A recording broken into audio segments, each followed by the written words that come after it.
It really was. We were not paid particularly well as musicians, and I could barely live on what I would get and work 5 hours a night in nightclubs.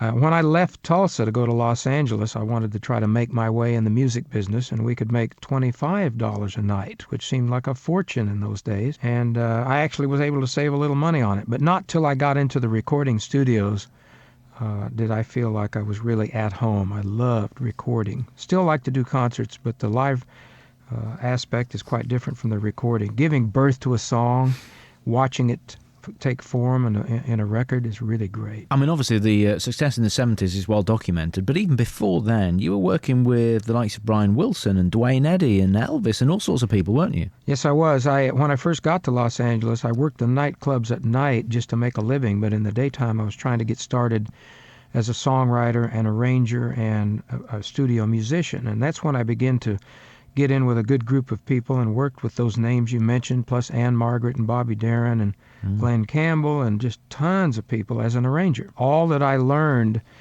first as a studio musician, and I watched how the engineering was done. I worked under other arrangers and producers and began to learn from them what I liked, what I didn't like, how I would do it if I were in charge. And it really benefited me. You've always been very much involved with music, really, since you were a kid, because you had a musical family background, really, didn't you? Yes, my dad was a band and orchestra director, and my mom taught music on piano in our home. The neighborhood kids used to come for lessons. Had two older brothers and an older sister that all played.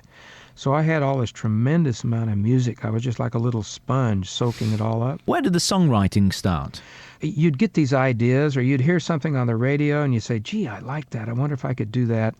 And it was very inspirational to try to fit into that songwriting group and to give birth to a song, which I think is the most exciting part of the whole recording process. Somebody told me, I don't know if this is true, but even when you were at high school, your band supported Chuck Berry. Is that true? That is a true story, because Chuck Berry at that time did not have his own band, and he would go town to play concerts and pick up a local band to play behind him. And I had the best local band in Tulsa.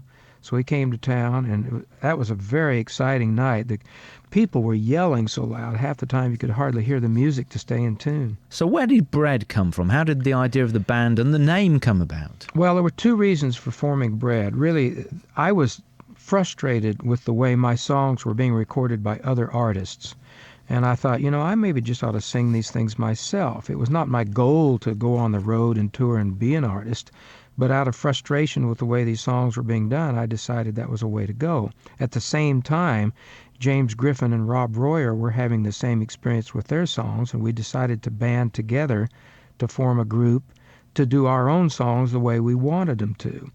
The name Bread came off the side of a bread truck that happened to be driving by at the auspicious moment we were selecting a name. And that was it?